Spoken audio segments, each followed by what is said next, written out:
Oh my gosh. Hi, everybody. Good morning. My people, South by Southwest. Convergence is this festival, and I'm very, very excited to be here. Thanks to Austin. Thanks to Blake. Really kind words. If anyone had told me in 2014 that I'd be doing a Convergence keynote at South by Southwest, I would have laughed, much like I'm doing right now. I would have been very confused. I never expected to be in the immersive space. I didn't really even know what it was. I had nothing against it. I just didn't know what it meant.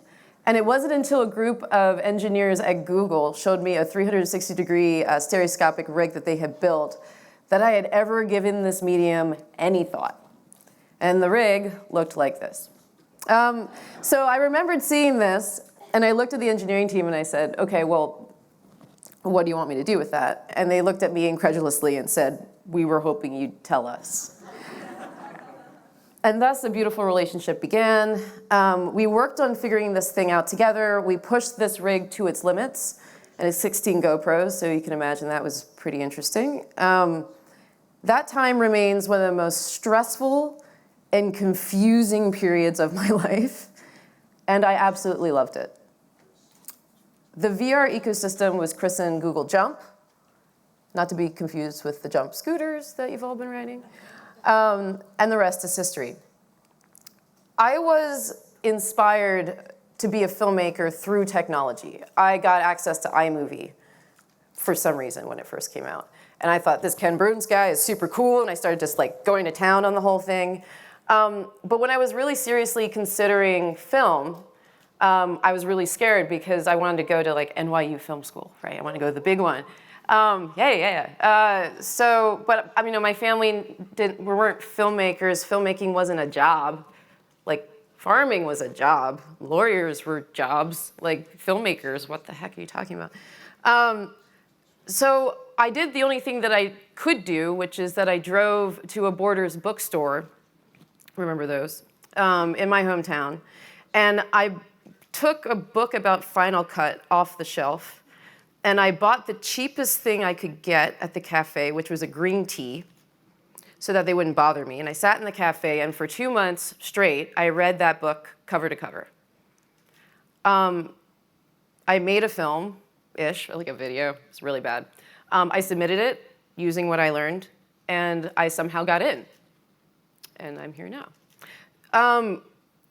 It's hard to find resources for things that people don't have access to, so I feel like given this opportunity to be able to speak to you should also be an opportunity to teach you. And so what I'm going to present is something that you should take and use, like the Borders bookstores that are no longer there. Take the video, use it in classes, use it at home.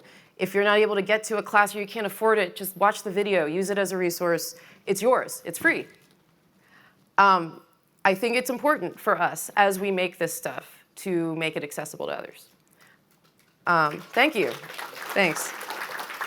Good night. All right, bye. I'm done. All right, so let's begin. When I started in immersive, it was through virtual reality, specifically 360 VR content. It's the tech I was working with and what it could provide me at the time, which is still very immersive, by the way. We can have that argument later. It was very hard going at first, primarily because of what I had been taught to uphold as a traditional filmmaker, the frame.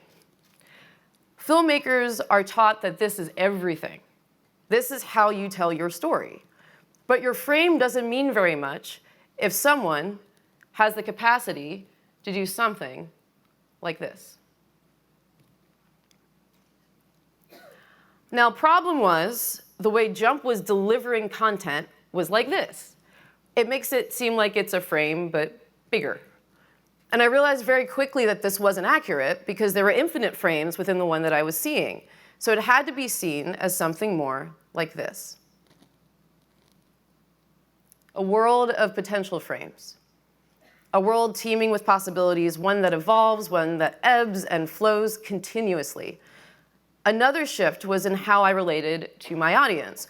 We all call them viewers. We still kind of do. And what a viewer does is that she watches a window that filters a world. But what we're doing is we're bringing that person into the world. So she doesn't just view it. That's like saying, I went to Machu Picchu, and you're like, oh, how was it? And you're like, oh, I viewed it. It was great. And then you visit it. You visit places. And as a result, she also becomes part of the chemical makeup of that world. So she's very important to consider here. So a shift in language is important. It's simple, but it changes everything. Frames to world, viewer to visitor, and great immersive happens when the two connect. With me so far? Great. You've graduated. All right, immersive 102. A camera is a person. So how do we do that? How do we connect visitors to worlds? Traditional editing is frame to frame. It can be much more complex than that, as we know. But this is basically what happens. But because we're dealing with worlds now, it's world to world, worlds that extend from one another. Our job as creators is to provide the journey through these universes we create. Game time, because we all love games. Now, don't worry, it's super simple. You just need to think about where your attention is going. That is it. When you do that, I'll then take a best guess on what that answer might be. All right, ready? Here we go. Where is your attention going?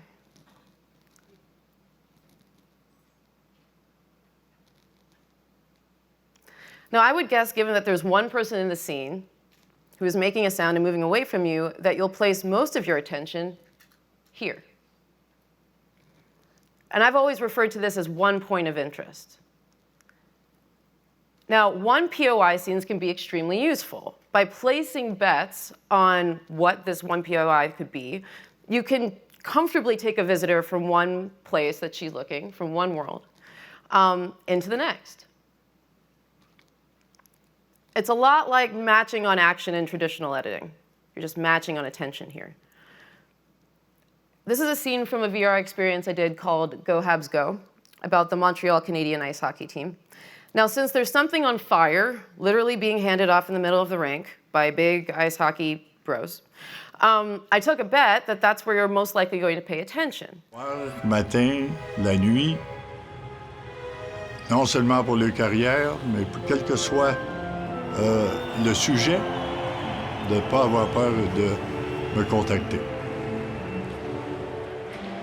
Une fois qu'on devient membre de cette grande équipe, on songe à la Coupe Stanley. Avoir été si près à mes 2 premières années. Now, why did I not just go to the rink, you may ask? Because he's the best part of the whole thing.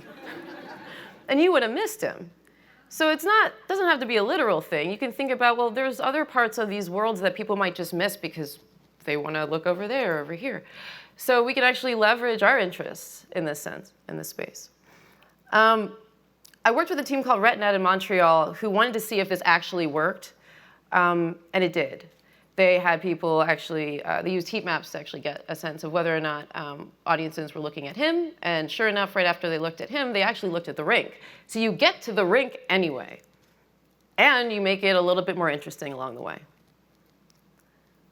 There are cases, for reasons that can be understood and not, that a visitor will do the exact opposite of what you would expect. I learned this from game designers who would go into VR experiences and look in the exact opposite direction for no reason other than to see what was there. And most times, there was nothing. This is a scene from a VR experience I did called Resonance. Kennedy is playing her violin. And if that's what you pay attention to, that's fine. That's the point. But what if you turn around?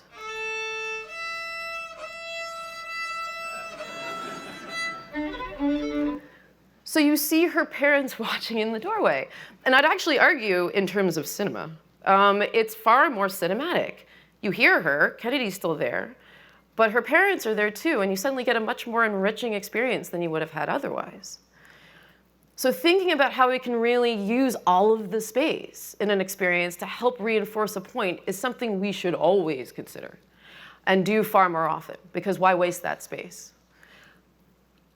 Time for another round of your favorite game and mine. Where is your attention going in this? Now, you might start looking at the people, because people. But given time, you'll start to draw your attention towards what they're looking out of, which are the windows. So in the case of this scene in World Tour, it was important to identify another scene which could extend and respond to what was happening here. Turns out that scene were horses.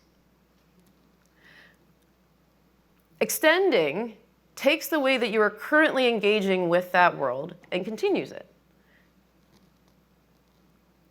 Responding takes what you're engaging with and meets it halfway. This acknowledges the visitor and rewards the interaction. It also pulls her very nicely from one world to the next. One more time with feeling. Where is your attention going now?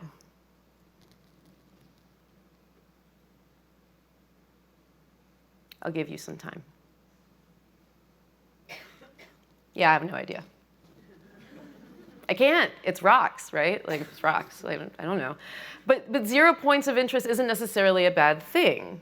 In fact, chaos can be actually kind of relaxing because you don't have to figure out anything on your own. The energy and feeling you get from a world is a very real thing. We turned on the jump rig at Google I/O in 2015. It was the day that we announced it. And here's the result.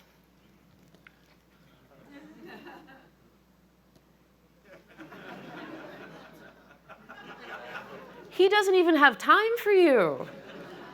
And you feel plasticky and objectified and like a piece of tech because you are. These guys are looking at you, mostly guys, they're looking at you being like, oh, it's tech, whatever, we move on. Now compare that to this. You're still a piece of technology, but you feel so great because these engineers made you. And they're just really happy that you work. And this is the first VR scene that this team ever showed me. And that's when I realized something really special was happening here.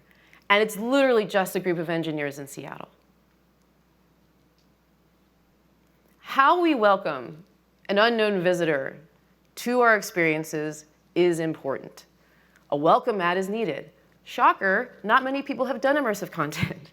And they are frightened by the thing that's been put on their face. So they really just need a moment to acclimate, to figure out what this world might be, to maybe experiment a bit, explore. We gotta give them that space.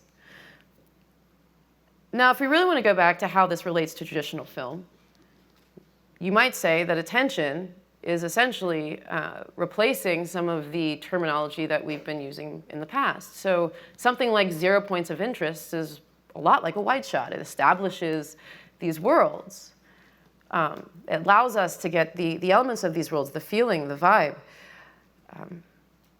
Something like the tram scene is a lot like a medium shot, like a dialogue scene. There are distinct places that interact with one another, and we have to explore what those things are. A scene like the Glacier Climber can be seen as a close-up. It draws our attention to a very specific element within a space. So it's not like these things just disappeared, they just became something different. And by leveraging where, what, and how someone may be engaging with your worlds, you can help her comfortably navigate the experience you've created. The universe suddenly has cohesion. And these worlds, it's not like a one-note thing. You know, that would be kind of boring if it was all just 1 point of interest all the time. Similarly, it shouldn't be something where someone's swinging themselves all around just trying to figure out where the hell to go. I mean, that doesn't make any sense either. What we want to do is do something that's a little bit more musical. Something that has a flow. A good experiential flow is what we want. And it is a dance. It is music. And what kind of dance that is, and what kind of music that is entirely up to you. Speaking of control, there is one component, a very important component, that is a bit more complex, and that's the visitor. So bringing audiences into our worlds have made our cameras sentient. Our cameras are made out of people. Our cameras have minds of their own. They run on personal experience and instinct. They're governed by their abilities to perceive the worlds they're in. Now, humans are fairly limited when it comes to human perception. We only really get a very small sliver of the universe as it actually is. So something to consider is how we might be able to extend that. How, perhaps, could intelligent systems extend our capacity to see the worlds in ways we wouldn't have otherwise? So I got an email. I get some kind of funny emails from engineers sometimes. Eagle. I got an email from a jump engineer one time that said, hey, look what I did. And he had attached on that email the following image. It's kind of, like when someone, I don't know if anyone has dogs or cats, but when they're like, look what I did, and it's like your thing is destroyed, and you're like, that's not, all right. So now at first, this is very alarming. It's like, what is that? But I had actually been wondering whether or not this Deep Dream system that had been, developed at Google, which had only at that point been able to deal with images and videos, if it actually could do something with VR. Could we have this system, which essentially dreams on images, recreate these worlds that I had filmed, kind of benignly, like just filmed them? Could we create immersive spaces using this technology? So with Doug Fritz and the artists and machine intelligence team at Google, we gave it a shot. And here's one of the results.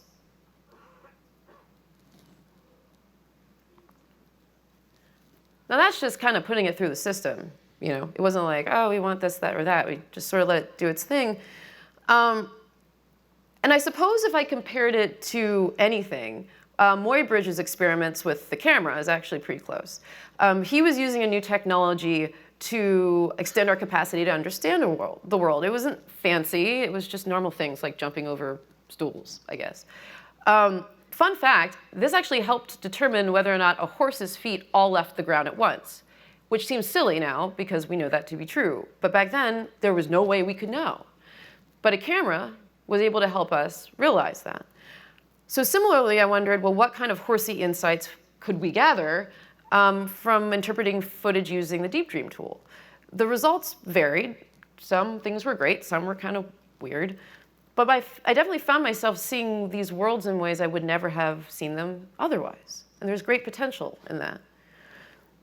But even amongst each other, our perceptual abilities differ. I see red different than Austin sees red, and some can hear and some cannot. Our experiences on Earth are vast. For a little bit of context, this is the Golden Record. It was attached to 2 NASA probes, Voyager 1 and Voyager 2, with a mission to head towards the outer planets and then float forever in interstellar space. And it was a message from us humans to life out there in the unknown. On these records are images and sounds that help illustrate life on Earth during the late 70s. For the 40th anniversary of the launch of this record, it made sense to explore how to reimagine this material so that we could better understand and connect with each other on our own planet. We're kind of aliens to one another as it stands. And I had big plans. I had so many ideas. And I only got like 1.5 through. Of these pieces finished. So I want to talk through 2 of these. The first is Beethoven's Fifth, which was here last year at South by Southwest. Music was a huge part of the Golden Record, as it was trying to translate also what it meant to eat or drink or fall in love. And I thought, well, what about hearing? What does hearing mean to all of us? And given Beethoven's creation of music despite his deafness, I felt it would be important to unpack the idea so I could build an experience from the ground up with both the act of hearing and deafness considered. On one level, Beethoven's Fifth is a great performance by the Philharmonia Orchestra in London. Wonderful. On another level, it's Oliver Sacks' notion of movement parsing, how deafness can reshape one's own perceptual abilities and make something like sign language easier to grok. Another layer looks at how the Voyager probes themselves were able to hear on their journey. And finally, something inspired by Helen Keller. She had put her hand to the radio during a radio broadcast of Beethoven's Ninth and was able to hear through feeling the brass, the strings. She felt like she connected to what music was in a way that she never had before. And she said that she felt that inadvertently, due to Beethoven's deafness, he had actually become a composer for the deaf. Here's a quick bit of that piece.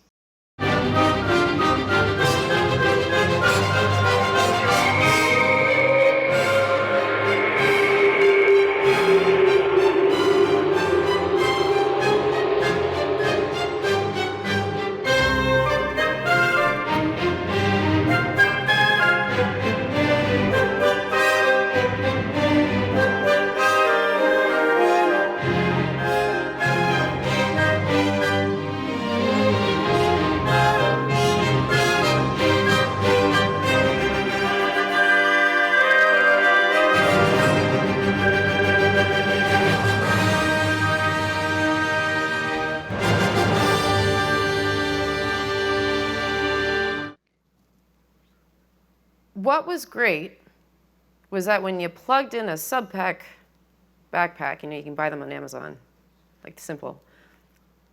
We plugged it into the mix as it was of Beethoven's Fifth, and it was like hearing a voice from beyond. I can't even describe it any other way.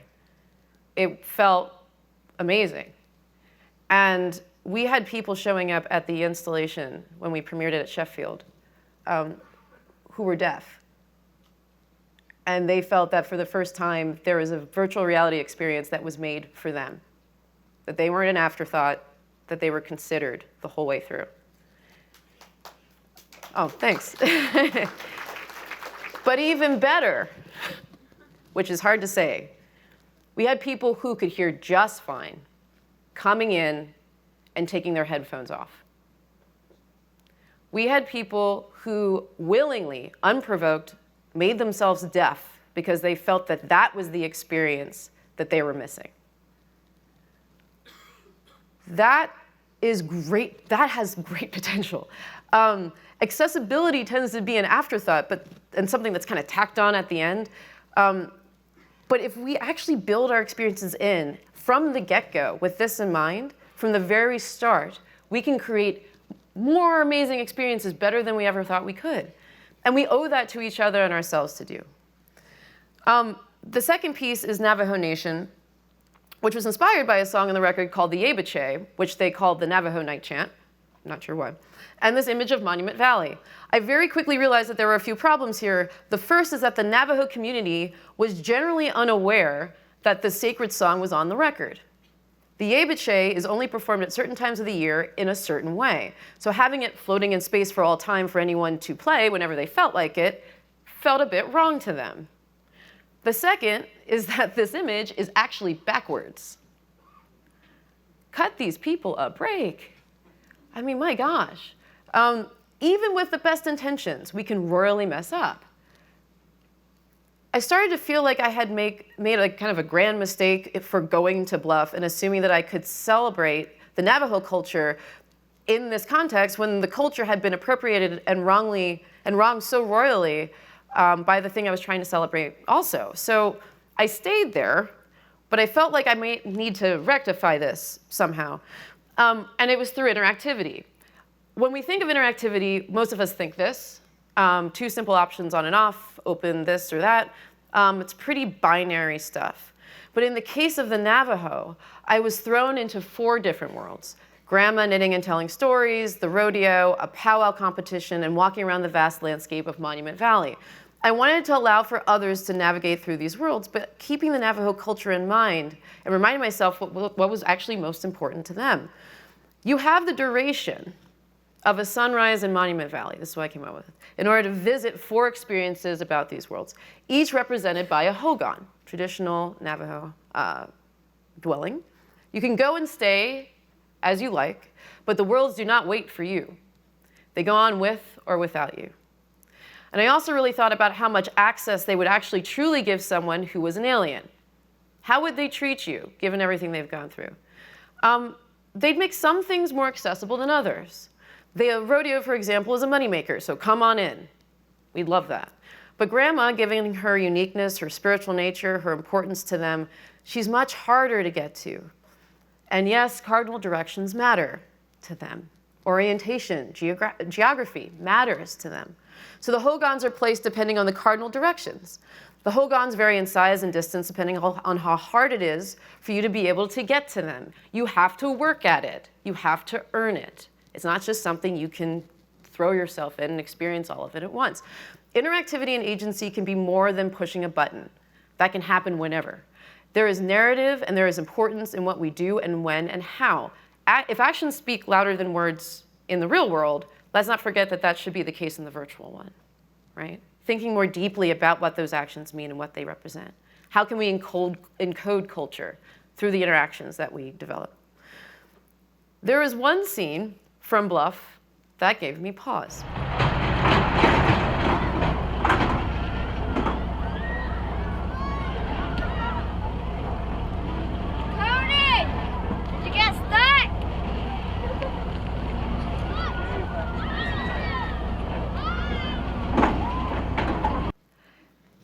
It took me back to my fairground days as a kid when all the rides broke down. And I felt that, nostalgia is a funny thing. And it hits at really weird times and in unpredictable ways. And it's kind of amazing how we kind of parse out the world and kind of go down these little tendril pathways. And especially it's very interesting in terms of how we remember.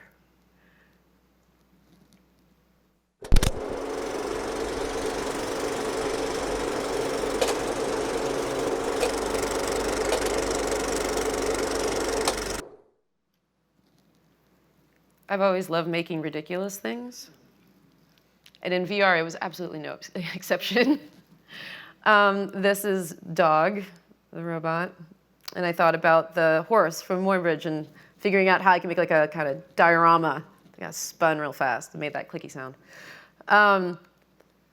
This is peanut butter jelly time in VR. Brace yourself.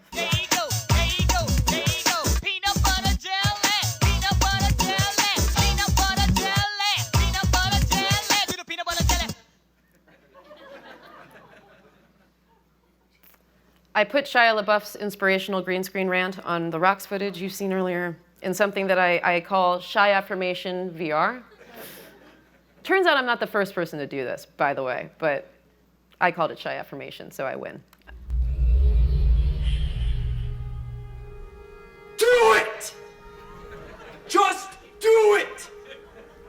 Don't let your dreams be dreams. Yesterday, you said tomorrow, so just do it! Make your dreams come true! I think Shia LaBeouf is here somewhere. Not in this room, sorry. Somewhere in the world. Call me, It's actually very effective. At first I was like, this is gonna scare a lot of people. And then I watched it and I'm like, I can do it. This is great. And it all kind of started with this project called Conditions at Omaha. I was frustrated because VR is very hard to do and it takes a while. So I thought, okay, well, what can I do in a day? And I thought, and what's out there in the world that I could use? So turns out a lot of people have recorded the Weather Channel, specifically in Omaha, Nebraska, and especially during the 90s. And I'm like, okay, well, how do I create the Weather Channel the way that I remember it? And what's amazing is that it was called, the subtitle was Weather You Can Always Turn To, which I thought made it perfect for this. So here's what I came up with. Current local conditions.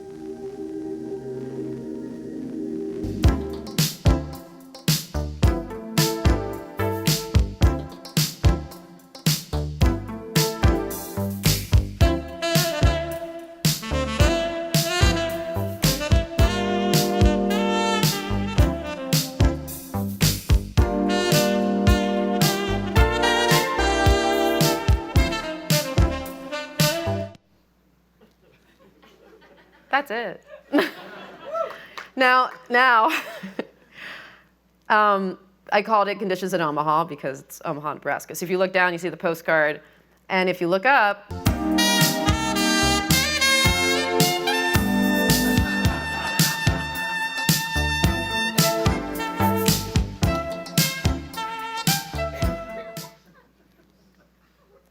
the response was kind of interesting. It was actually very positive, weirdly. Google Filmmaker makes VR video mashup of 90s Weather Channel footage and Kenny G, and I can't think of a reason not to watch this. The Weather Channel to Kenny G is the least necessary VR experience, and we love it. Brace yourself for this one.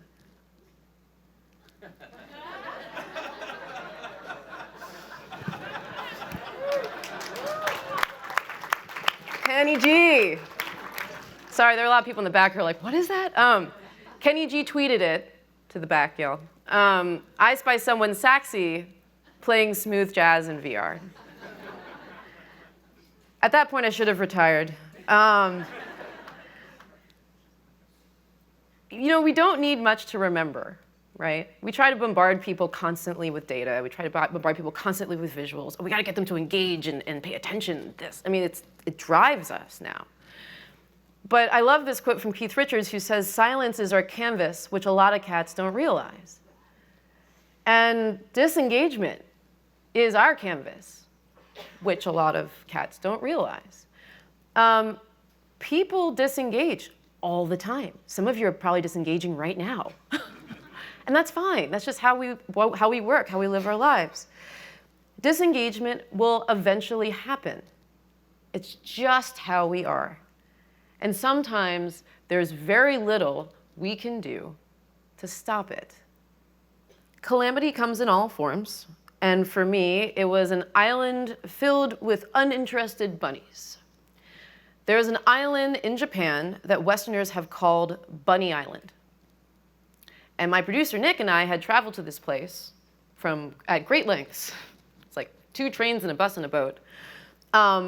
Because we were told and assumed that the bunnies will be there in large quantities, and they would be so excited to see us.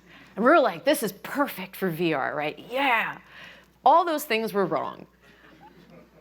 And I've never felt more lost in my life. The camera was overheating. We were on the other side of the world. I was tired. I can't see any of my footage. Is this thing even working? What have we done? I liked being a filmmaker. I was fine being a filmmaker. I don't know what I'm doing. I don't know what these bunnies are doing. All of this sucks so much. But in times like these, when things are at their most chaotic, when calamity is at its peak, great creativity and amazing solutions happen.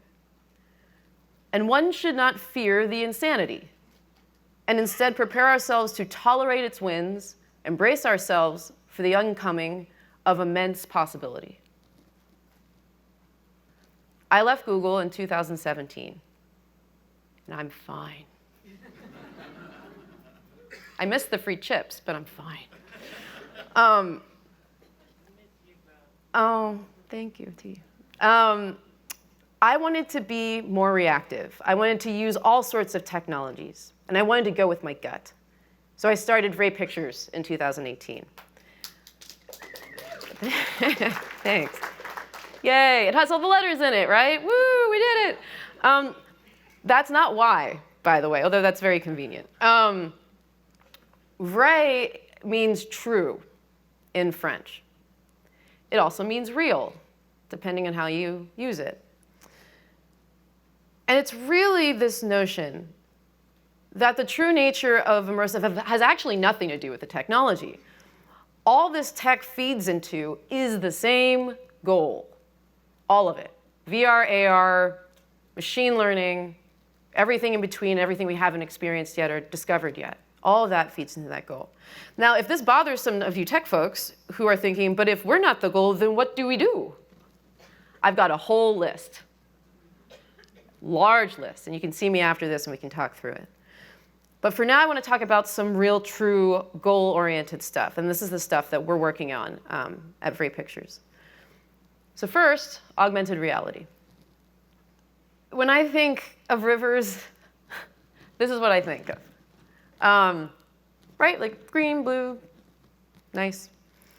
This, to me, seems more like a cement trickle. And I never really understood the LA River. And I had the great fortune of meeting Frank Gehry. and to see some stuff he was working on. And when we got to this river, I was like, well, what is that? He goes, LA River. And he started talking to me, and he connected me with this group, great nonprofit called River LA. And I saw all of this vast research that they had done about this piece of infrastructure. It's a piece of infrastructure. It was built to protect the community in LA from floods, from when it did happen. Because when it does happen, it's crazy. It's massive, and it's 51 miles. And there's a lot you could potentially do with it, but people just didn't really understand what it was. Even people in LA didn't really understand what it was. So I felt that there was a way I could help teach others what this river was all about. If I could go from someone who was like, a river looks like this, to suddenly being really intrigued by what this thing actually was, perhaps there was a way we could educate everybody. So we decided that augmented reality seemed like the best fit. And not just like urban planning, augmented reality, lots of people do that. This was about really starting from the beginning.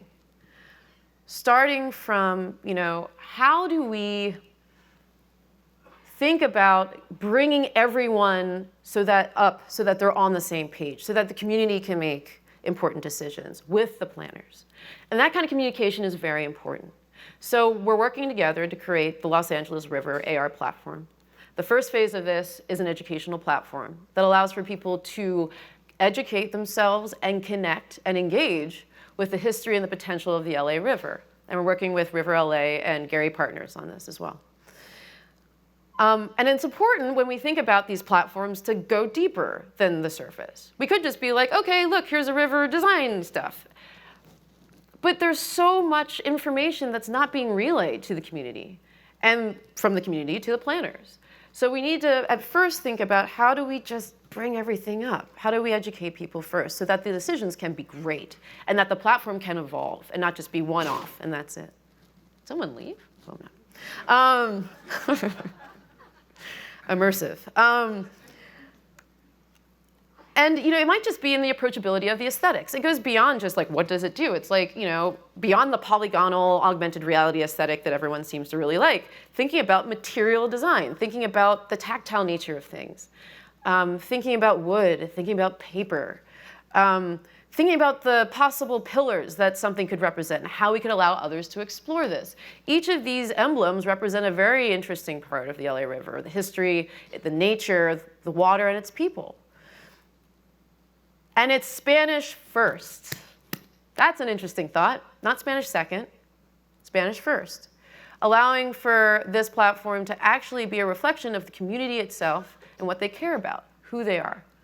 So that's really thinking about augmented reality, perhaps in a way that some of us have been kind of hacking at a little bit, but this is really coming up with a platform from the ground up that is keeping the community in mind. So dig deeper. Next, I want to talk about spatial audio. I started talking with Bose last year at South by Southwest, and they asked me what I would do with something like audio AR. And I thought about what I would make, but I also thought a lot about our struggles with VR, especially when it comes to access. Headsets are expensive. People have a really hard time understanding how to use them, and as soon as they do, they change. It takes a while to make content, especially good content, but audio can be incredibly immersive, and it's the glue that binds us to the worlds we're in. It has also been delivered to us in tiny little files. But there's rich, immense density to it, beyond the package mixdown that we've been delivered. And people just get it. They get audio. And when I look around, there was, like what other platforms could potentially deliver this experience, there was nothing. So I talked to Igal Nassima, who runs a creative development studio called Superbright, and said, what do you think? And he said, let's build it. So sometimes you just got to build it yourself. If the technology's not there, go for it.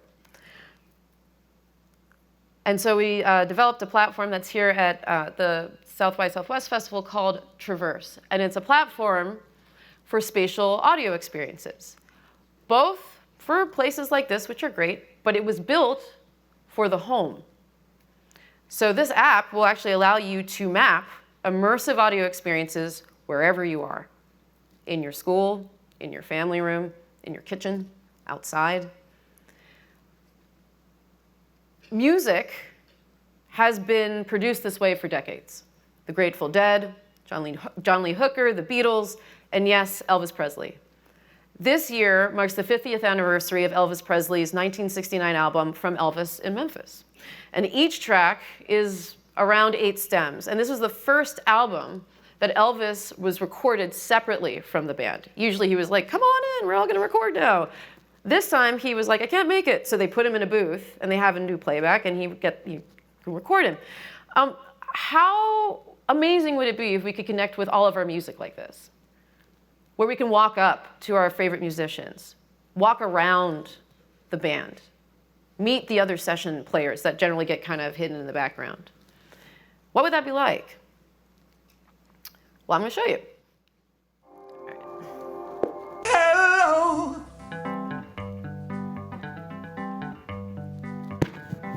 Sorry.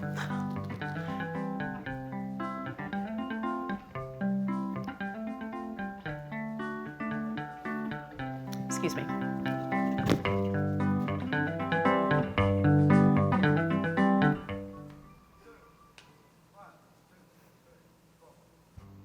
We're caught in a trap.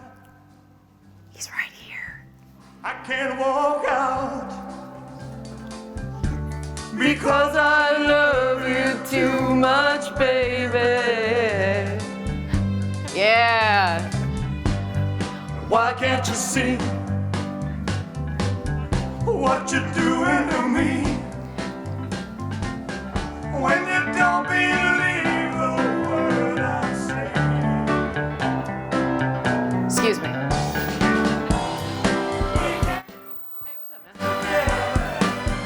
With suspicious minds, and we can build our dreams on suspicious minds.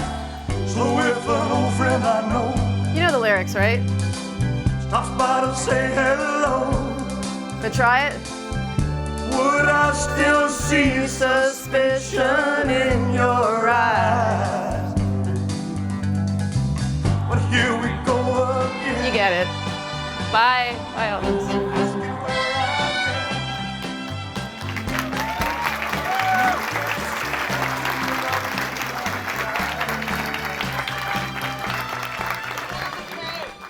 What? Really? Should I put on the cape? Yeah. Oh my gosh. I hope you're okay with that, Elvis. I just took your stuff. So you get it, right? It's kind of easy. So we have that here at South by. You should go check it out. We also have an experience called the Arm of Insight, which is actually just repurposing publicly available assets from NASA, from the InSight lander, to show where we could also take the platform. I grew up with educational games, love them. The capacity to actually educate people using the platform is pretty great. Now, you might be wondering, Arm of Insight, that's kind of weird. Well, look, the lander is a lander, and it does not move, but it has an arm that moves. And Opportunity just went kaput, so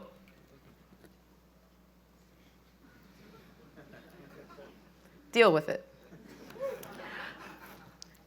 I gotta put one of those things in sometimes.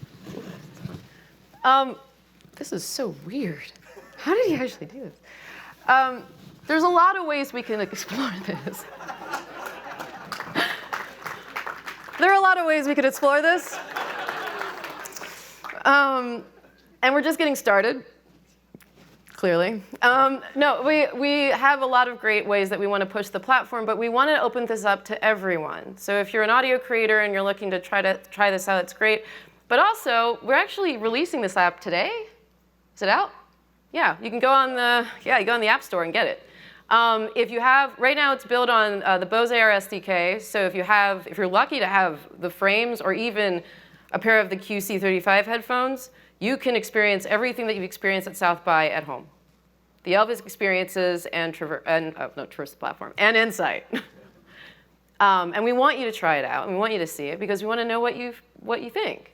We want to make the platform better and better as we move forward. And the great part about owning a platform is it's like you can kind of do whatever you want to an extent, right? Yeah. So there's a lot of really great potential for spatial audio, immersive audio, and we actually think this is the way into VR. This is how you get people interested in the immersive space because everyone gets it. And you can give them really great experiences in little tiny file sizes on a platform that thinks about them. So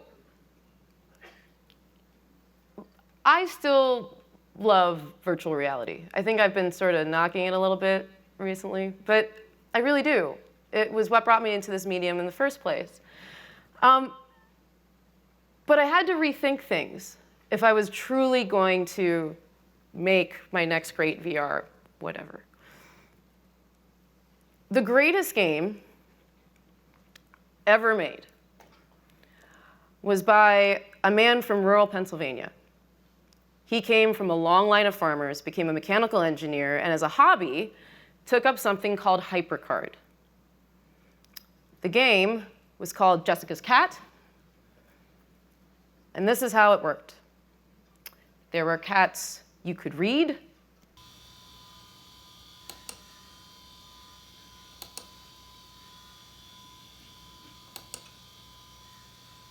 When Kitty is hungry, she eats fish at the pond where it is safe and delicious.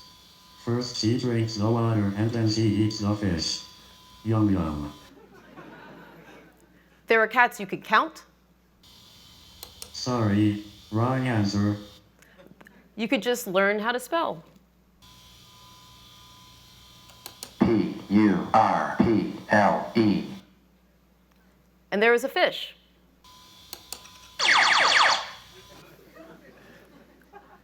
With lasers. Jessica's Cat led to Number Munchers, Reader Rabbit, Wonderland Tales, Lemonade Stand, Odell Lake. No? Okay. Kid Pix, The Island of Dr. Brain, Cosmic Osmo, Oregon Trail, Amazon Trail, all the Chessmaster thousands, Myst, Riven, Amber Journeys Beyond, The Journeyman Project 3, That Dragon Cancer, Kentucky Route Zero, Journey, The Stanley Parable, Red Dead Redemption, The Beginner's Guide, The Witness. When I look back on everything that I have created in my life in VR, in any immersive, Traverse included, the Ellie River platform included, I realized something that for a filmmaker is a bit of a slap in the face or a big cold glass of water, I don't know, but it's all game design. All of it is game design. Everything I've described to you is game design. So when I thought about where I wanted to go with VR, I had to find the great game designers to work with, and I was ready for that. I'm ready for moving in that direction. And not just any game designers, cerebral ones, emotional ones who saw the potential of this stuff the way that I did. So naturally, I thought of a company called Cyan. And I talked to Rand Miller, and just for context, they made Myst. And they made Cosmic Osmo. And they made VR. Now, when I told Rand Miller my idea for what I wanted to do, he said, heck yeah, let's do it, which is a great sign. But he said we should also bring in another team called Numinous. And those guys are the creators of a game called That Dragon Cancer. They are also making VR. So it's not like a huge announcement, but I just want to say that this is something that I'm really excited about and proud of, because I've always wanted to work with some of the greatest game designers out there, and I've gotten to know a lot of them over the past few years. So the series that we're developing is something called Into the Mind. And it is a series about reimagining the biopic in VR, connecting to people the way that we connect to the great wonders of the world. How is it to actually move through one's mental interpretation or capacity to experience the world in life? And that's going to be made with Vray Pictures, with Cyan, and with Numinous. And we don't know where we're going to get, but we're just going to go for it. And whatever technology is there when we're there, we'll bring in. But we're very, very excited because this is a really awesome think tank where we can actually explore from our different perspectives how we make really great VR happen. Where are the uncharted territories? How do we discover and celebrate what this medium is really good at? And I have some of the best people to help me figure that out. Last but not least is storytelling. Oh no. No, it's not storytelling. It's not. Sorry. And that's because it's stories tellings. That's a dumb word. It is. It's a terrible word. Never use it. I'm just doing it to prove a point. When you leave an experience, you have a story to tell. And when someone comes up to you and says, well, what's that story about? Or like, what did you experience? You say, well, this. You write a book, you make a movie, you do a number of things.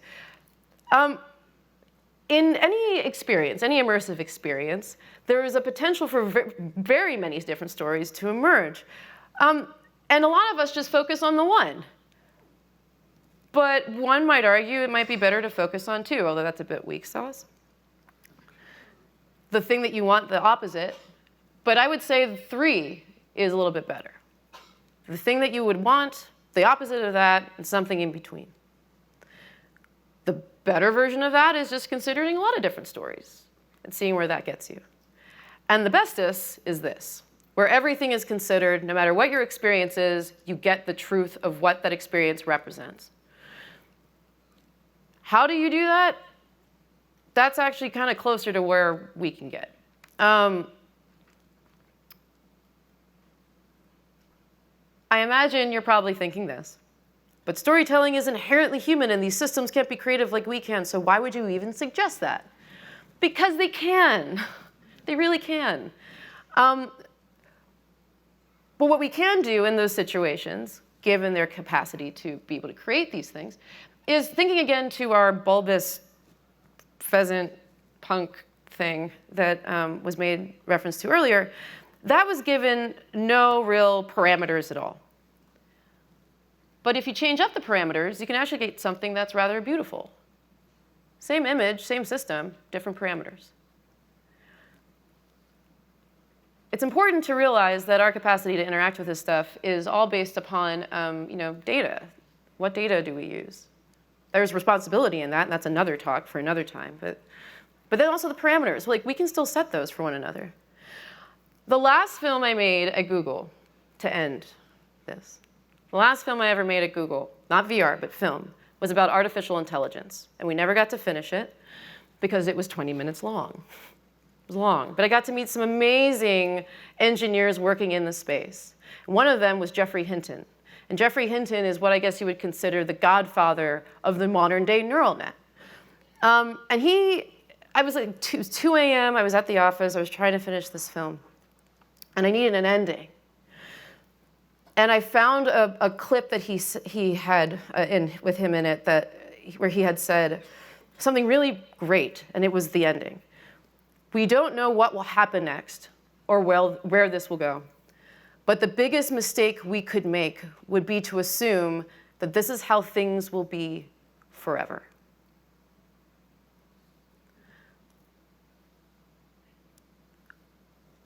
It's funny, these systems that we work in.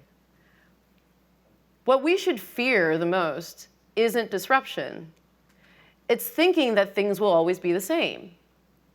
Things change. They must. They do. That's not just innovation, though. That's life. A lot of people have asked me my opinion on why I felt like something like VR wasn't taking off the way that folks had thought, and my answer to this is simple. A lot of people have the systems in place are trying to keep something contained that should be constantly evolving. Immersive cannot be contained, as you have seen. So these systems have to change, or they have to be gone entirely.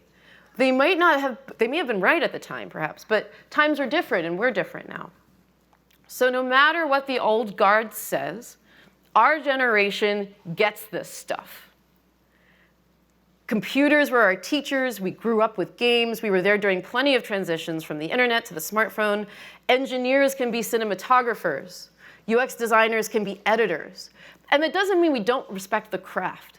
We will still make great work. We will still respect the great craft, the great works that existed before us. We will understand that our audiences matter now more than ever, and that we will have true and very real responsibility to them, to their representation, to access, to accessibility.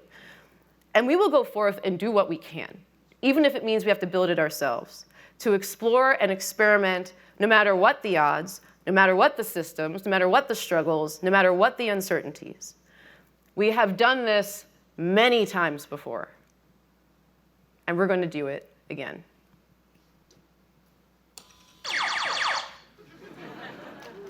Thanks.